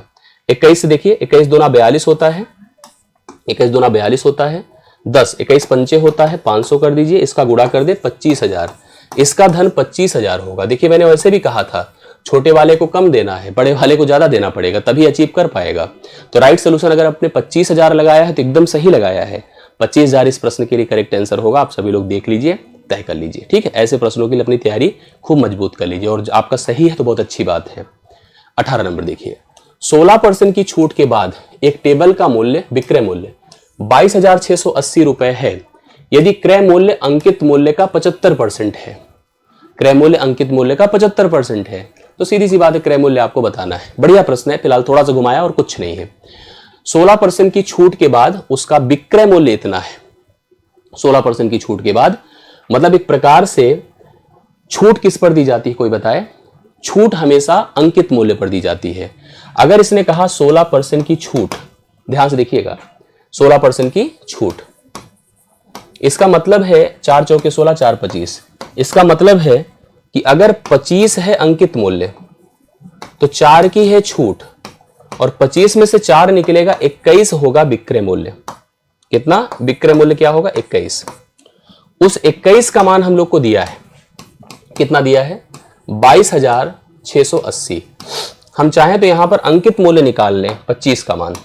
कितना? 25 का मान। 21 1 के 21 हुआ, 1 6 8, 8 से कर दें तो मेरे ख्याल से 8 बार जाएगा 180। 25 से गुणा करें 0, 18 पंचे 90, 9, 18 दूना 36, 9, 36 9 45। एक सेकंड फिर से चेक कर लीजिए। 21 1 21, 1 6, 1 6 हुआ। यहाँ 0 लगाना चाहिए था अपने को, क्योंकि डायरेक्ट नहीं होगा। ये देखिए अब सही है। 21 1 21, 1 हुआ, 6 हुआ, कम है, 0 बढ़ाइए तब 8 है, अब सही है। अब 25 से गुणा करिए, 25 0 0, 25 8 200, 0 हासिल 20, हासिल 20 होगा ना। तो आप एक प्रकार से गुणा कर रहे हैं, एक 0 ऐसे ही बढ़ा लीजिए। 25 8 आपका 200 होता, 0 हासिल 20, 25 0 0, 20 0 हासिल 2, 25 1 25 2 27। ये उस वस्तु का अंकित मूल्य था। लेकिन प्रश्न पढ़िए, क्रय मूल्य जो है अंकित मूल्य का 75% है। इसी का 75% कर दें, मतलब 3/4 कर दें। तो आप लिखिए 27,000 था, गुणे 3/4 कर दें। 4 से डिवाइड करें, 4 छंगे 24, 4 छंगे 24, 3 0, 4 7 28, 4 पंचे 20, 0 गुणा कर दे 3 से, 0 3 पचे 15, 3 7 21, 1 22 के 2 हासिल 2, 3 छंगे 18, 2 20, 20,250 रुपए। 20,250 उसका क्रय मूल्य था। जो आप वस्तु देख रहे थे जिस पर अगर 16% की छूट पर बेचा जा रहा था तो उसे कितने में बेचा जा रहा था? 22,680 में बेचा जा रहा था। ये 18वां प्रश्न होता है। 19 पर आ जाइए। मुकेश, योगेश और सुरेश के वेतन 3 4 और 5 के अनुपात में है। किसमें? 3 4 5 के अनुपात में है। ठीक है, उनके वेतन में क्रमशः 10%, 25%, 20% की वृद्धि हुई। यदि उनका संशोधित वेतन का मूल राशि 28,600 हो गया तो मुकेश का मूल वेतन क्या था? मुकेश का प्रारंभिक वेतन कितना था, ये आपको बताना है। अब आप देखिए इस प्रश्न को कैसे सोचेंगे भाई। अगर जैसे यहां पर हम सोचें 3 पर्सन है, एक मुकेश है, योगेश है, सुरेश है। इनका जो वेतन का रेशियो था 3 4 और 5 था, बट इसको लेकर चलेंगे तो बहुत ही कंफ्यूजन है। आप थोड़ा सा संख्या बढ़ा लें, इसको 30 कर दें, इसको 40 कर दें, अपनी मर्जी से आप इसको 100, 300, 400, 500 भी कर सकते हैं। कह रहा है कि अब उसने क्या किया, प्रत्येक के वेतन को बढ़ाया। जैसे इसका 10% अगर बढ़ेगा 10%, तो 3 बढ़ेगा 33 होगा।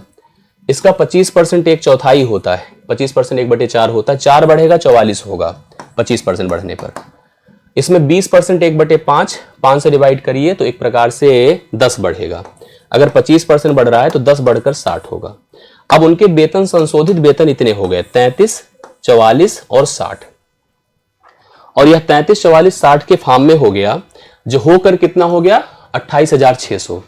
इन अनुपाती पदों को जोड़ दें। ठीक है, जोड़िए कितना होता है 60, 40, 100, 130, 33, 137। 137 का मान 28,600 है। 28,000 क्या है 600 है। आपसे पूछा क्या गया है, अब 133 43 होगा। 60, 40, 100, 100 कैसे होगा, 10 3 33 हो गया। अगर देखो तो 40 कितना हो जाएगा, ये हमने गलत लिखा है। 25% कितना होगा, 4 दशमलव में 10 होना चाहिए ना, तो यहाँ पर 44 नहीं बल्कि 50 होना चाहिए। 50 होना चाहिए ना।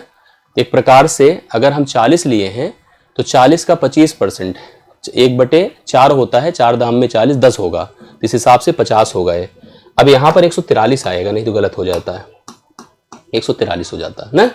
143 का मान अगर इतना है तो एक का मान 200 होगा, 2 बार चला जाएगा 286। अब हमसे पूछा है कि मुकेश का मूल वेतन, तो मुकेश का मूल वेतन कितना था बताएं 3। तो मुकेश का मूल वेतन 3 था, बट बनाया कितना आपने 30, तो आपको 30 लेना होगा। 30 से गुणा कर दें, 3 0 हो गए, 3 दूना 6, कितना हो गया 6,000 रुपए। मुकेश का मूल वेतन कितना था 6,000, पूरा ओरिजिनल वेतन 6,000 इसका राइट सोल्यूशन है। समझ रहे हैं? तो इस हिसाब से देखिए, कुछ लोग गलती से 33 भी अप्लाई कर सकते हैं, 6600 भी आ सकता है, और आया भी है बहुत लोगों का, लेकिन राइट सोल्यूशन इसका 6,000 है। अब हम लोग बढ़ते हैं और पहुंचते हैं 20 नंबर पर। पाइप ए जो है किसी टैंक को 744 मिनट में भर सकता है, और पाइप बी उसी टैंक को 930 मिनटों में खाली कर सकता है। नल को भरना, टंकी को भरना और खाली करने का कॉन्सेप्ट है। यदि दोनों पाइप एक साथ खोले जाते हैं तो खाली टैंक को भरने में कितना समय लगेगा? मतलब एक प्रकार से भरने वाले की क्षमता ज्यादा है, क्यों? क्योंकि वह जल्दी भर देता है, और खाली करने वाले की क्षमता कम है, क्यों? क्योंकि वह देरी से खाली कर पाता है। बस आपको इतना समझना है कि डेटा उसी तरह से जैसे भी थोड़ी देर पहले डिस्कस किया था। ये भरने का काम करता है, ये खाली करने का काम करता है। ये 744 मिनट में भर देता है, यह 930 मिनट में खाली कर देता है। अब इस हिसाब से टैंक की कुल क्षमता सोचनी होगी, टोटल कैपेसिटी। टोटल कैपेसिटी एक ऐसी संख्या होगी जो प्रत्येक से पूर्णतः विभाजित हो जाए। 700 मतलब अब पूर्णतः विभाजित होना मतलब एक प्रकार से एलसीएम सोचना। फिलहाल यहाँ भी एलसीएम से आपका काम तो चलने वाला नहीं, या चल भी जाएगा तो पाएंगे कैसे, मतलब आप निकाल लो तो बड़ी अच्छी बात है। अब निकालने के लिए देखो एचसीएफ पर भी आप दिमाग लगाओ। एचसीएफ के लिए डिफरेंस सोचिए, मैं आपको श्योर बता रहा हूँ, डिफरेंस सोचिए तो शायद आपका चीजें सेट हो जाए। जैसे अगर हम एचसीएफ सोचें कि ऐसी संख्या जो प्रत्येक से पूर्णतः कट जाए, प्रत्येक को पूर्णतः काट दे, दोनों का डिफरेंस देखिए 10 से 4 6 होता है, और ये आपका 12 से 4 8 होता है, 186 देखो जा रहा है कि नहीं सबसे, मतलब सबको काट सकता है कि नहीं। 186 4 बार देखिए, 4 छंगे 24, 4 अठे 32, 2 34, 4 1 4, 4 3 7 सही है। 186 इन दोनों का एचसीएफ होगा। गुड़े कितनी बार जाएगा, 4 बार, गुड़े मेरे ख्याल से 5 बार, ठीक है। ये देखिए ये टोटल कैपेसिटी हो गई टंकी की। अब भरने वाला हर घंटे कितना पानी डालेगा, 784 मतलब 44 मतलब इतना, इनका गुणा करो 744 मतलब 5 लीटर, और यह क्या करेगा 930, मतलब 930 भाग करने का अर्थात इनसे गुणा करो, इनसे भाग करो तो 4 लीटर पानी निकलेगा, ठीक है। 4 लीटर पानी निकलेगा, 5 लीटर पानी पड़ेगा, तो 1 लीटर पानी ही अवेलेबल होगा अगर दोनों साथ में कंबाइन होते हैं। 1 लीटर पानी ही अवेलेबल होगा हर घंटे। तो अब एक घंटे में आप ध्यान से देखिए, इसमें हमसे जैसे घंटे का पूछा गया है, लेकिन शुरुआत में मिनट दिया हुआ था। तो अब यहां पर हम लोगों को जैसे इस समय अगर 1 है नीचे, तो ये हमारे पास जो टाइम आ रहा है घंटे में आ रहा है, इसको मिनट ये जो टाइम आ रहा है मिनट में आ रहा है, इसको हमें घंटे में कन्वर्ट करना होगा। घंटे में कन्वर्ट करने के लिए 60 से आपको भाग करना होगा, और 60 से जब भाग करेंगे देखिए कैसे होगा, 5 चौके 20, 3 60 होता है, 3 से 3 छंगे 18, 3 1 दूना 6 होता है, 62 घंटे में टंकी आपकी भर जाएगी। इस कंडीशन में राइट सोल्यूशन बी ऑप्शन है। अगर किया है तो बहुत बढ़िया है, सबने सही किया है, बहुत अच्छे से क्लियर किया है, ठीक है। अच्छा प्रश्न था। अब आती है डीआई ना, डीआई आपने देखा होगा, 21 से 25 तक के प्रश्न हैं, ध्यान से देखिएगा सब लोग। दिए गए पाई चार्ट, एक पाई चार्ट आपको दिया है, तालिका एक टेबल दिया है, अध्ययन करना है, प्रश्नों का उत्तर देना। एक संगठन में विभिन्न विभागों में कार्यरत कर्मचारियों के प्रतिशत और उनमें पुरुषों की संख्या दिया है। कर्मचारियों की कुल संख्या 800 है, बिक्री विभाग में 24%, लेखा में 16%, उत्पादन में 35%, मानव समाधान में 5%, आईटी में 20%, इस प्रकार से परसेंटेज दिया है, जहां से हम प्रत्येक विभाग में कितने कर्मचारी काम कर रहे हैं वो बता सकता हूं। उसके बाद प्रत्येक विभाग में कितने पुरुष कर्मचारी हैं उसकी संख्या दिया है, वहां से महिला कर्मचारियों की संख्या, जैसे एक अगर उठा लीजिए, मान लीजिए बिक्री की तरफ चलते हैं, तो बिक्री 24% है, 24/100 कर दें, गुणे 800 कर दें, 2 जीरो खत्म, 8 चौके 32, 8 दूना 16, 3 19, 192 टोटल कर्मचारी हैं। उसमें पुरुष कितना है 164, ये टोटल है। ये मेल और फीमेल देखिए कितना होगा, 12 से 4 8 होता है, 8 से तो 24 28 यहां पर फीमेल है। इस तरह से हम सोच सकते हैं। आप प्रश्न देखिए, डिमांड देखिए, मानव संसाधन विभाग में कार्यरत महिलाओं की संख्या का मानव संसाधन विभाग में कार्यरत कर्मचारियों की कुल संख्या से संबंधित अनुपात क्या है। मानव संसाधन कहां है, मानव संसाधन ए है 5%, तो 5% मतलब 5/100, गुणे कितना कर दें 800, खत्म 8 पंचे 40, तो टोटल ही 40 है इसमें। पुरुष कितने हैं मानव संसाधन में 12, तो महिलाएं कितनी हो जाएंगी 40 - 12 28 हो गई, ये महिलाएं हो गई। अब कहा है मानव संसाधन विभाग में कार्यरत महिलाओं की संख्या, जो कि कितनी हो गई 28, और यहां पर टोटल कितने कार्यरत हैं 40। अनुपात क्या होगा 4 सते 28, 4 दहम में 40, 7:10 है। 7:10 option number A right solution है, ठीक है। किया है आप लोगों ने तो सही है, करेक्ट। आगे बढ़ता हूं। बिक्री विभाग में कार्यरत पुरुष कर्मचारियों की संख्या का, बिक्री विभाग है और इसमें पुरुष कर्मचारियों की संख्या का, बिक्री विभाग में कर्मचारियों की कुल संख्या का प्रतिशत क्या है। तो बढ़िया है, कोई दिक्कत नहीं। बिक्री में अभी हमने निकाला भी था, 24% है तो 24/100 है, गुणे आप कर दो 800, जीरो खत्म हो गया, 8 चौके 32, 8 दूना 16, 3 19, 192 है। पुरुष कितने हैं इसमें 164 है, 164 गुणे 100/192 कर दीजिए, ठीक है। अब थोड़ा जब ऐसे डेटा रहते हैं तो डाउट तो रहता ही रहता सबको, ठीक है। मैं क्या करूंगा, लमसम डेटा के हिसाब से चलूंगा, उस हिसाब से मैं आपको बता दूं, मैं इसको लिखूंगा 170 और इसको लिखूंगा 200, इससे इसको भाग करूंगा 2 आएगा, 2 से भाग करूंगा 2 8 16, 2 पंचे 10, 85 के आसपास जाऊंगा तो 85.42 इसके लिए राइट सोल्यूशन में मानूंगा इसका। मैं एक बार चेक कर लेता हूं, आप लोग कहने से आप लोग कह भी रहे होंगे कि पता नहीं सही है कि नहीं, रिस्क लेने में डर लगता है, क्यों लगता है कि नहीं? और पता चले हम इतना तामझाम सोच लिए और शायद गलत हो जाए तो फिर कहोगे आप लोग कि सर गलत कर दिया। चलो मैं देख लेता हूँ भाई। सही है यार, कभी रिस्क मेरा गलत नहीं हो सकता। हाँ सही है। राइट सोल्यूशन 85.42 है, एकदम सही है। मैंने अपने हिसाब से देखो 7 इसमें बढ़ा दिया, 6 इसमें बढ़ा दिया, 8 इसमें बढ़ा दिया, लमसम पहुंच जाते हैं। ऐसी कोई बात थोड़ी होती है। इतना तो कॉन्फिडेंस सही है DI पर, बाकी हो या ना हो। हाँ अगला देखिए, संगठन में कार्यरत कर्मचारियों की कुल संख्या में, संगठन में कुल कितने काम कर रहे हैं? 800। IT विभाग में कार्यरत कर्मचारियों, कार्यरत महिलाओं की प्रतिशत है, ठीक है, IT में चलते हैं। IT ये है 20%, 1/5 होता है 20%, गुणे 800 कर दो, 5 से डिवाइड कर दो, 160। 160 तो काम करते हैं IT में, उसमें भी पुरुष कितने काम करते हैं? 74। महिलाएं 160 में से 74 घटा दें, 10 से 4 6 होता है, 15 से 7 86 हो गया। महिलाएं 86 हैं। 86 800 का 10% के आसपास है। 86 लिखो, 86 गुणे 100/800 कर दीजिए। ये आसान है ना। 8 धाम में 80 होता है और 6 जीरो आएगा तो 8 सते 56, 10.7। अभी जाओ 8 पंचे 40, 10.75। ये है आपका राइट सोल्यूशन, सी ऑप्शन। 10.75% है महिलाएं। कितना? कुल का पूछा था, यहां पर पढ़ लीजिएगा। कुल संख्या में IT विभाग में कार्यरत महिलाओं का प्रतिशत क्या है? ठीक है, कुल संख्या से परसेंटेज करना था कि जो कुल काम करने वाले उसमें IT वाली जो महिलाएं हैं वो कितने परसेंट है? तो 10.75% है। बिक्री विभाग में पुरुषों की संख्या लीजिए। बिक्री विभाग में पुरुष तो दिख ही रहा होगा ऐसे ही 164। उस विभाग में कार्यरत महिलाओं की संख्या से अनुपात क्या है? अभी मैंने निकाला था स्टार्टिंग में, महिलाएं क्या थी यहां पर, ये निकाला था शुरू में। सबसे पहले मैंने जब उठाया था 28 आया था, देख लो ये 28, ठीक है। तो बिक्री विभाग में ये है पुरुष 164 है, महिलाएं कितनी हमने किया था अभी 28 किया था। अब इसी को आप चेक कर लो कैसे क्या होगा। 4 से कट रहा है, 4 सते 28, 4 चौके 16, 4 1 4, 41:7 है। पहला ही ऑप्शन 41:7 है, करेक्ट। बिक्री विभाग में कुल पुरुष कर्मचारी, कभी कभी कोई डेटा जो पहले से कैलकुलेट किए रहते हैं वो हमारे आगे के प्रश्नों में काम आता है। तो 24 का ये ऑप्शन है पहला। लास्ट प्रश्न रहेगा लेखा और उत्पादन। लेखा कहाँ है? ए है। और उत्पादन में कार्यरत कर्मचारियों की कुल संख्या कितनी है? ये तो ऐसे देख लीजिए, लेखा और उत्पादन ए है, दोनों मिला दीजिए। 16 और 35, 5 6 11, 3 1 4 1 5, 51% है। 51% है। 51/100 कर दे, गुड़े आप क्या कर दे पता है? 800। टोटल कितना है? 800। ये देखिए 8 1 8, 8 पंचे 40, कुल 408 है। कुल 408 है। इस तरह से टेस्ट आपका कंप्लीट हुआ, इसकी एनालिसिस कंप्लीट हुई। लिख के बताइए कितने आउट ऑफ कितने आपने सही किए हैं और किस प्रश्न में आपको डाउट है, कौन में कंफ्यूजन है, आप जरूर क्लियर करो। और कौन अच्छे से समझ में आया ये भी जरूर बताइए। और क्या आपको मतलब लगता है अच्छा लगा तो वो भी लिखिएगा, और अच्छा लगा तो लाइक भी कीजिएगा। बाकी मुलाकात अब अगले टेस्ट में होगी। आज के लिए मेरी तरफ से इतना ही। बहुत बहुत धन्यवाद। Thank you so much. Thank you so much.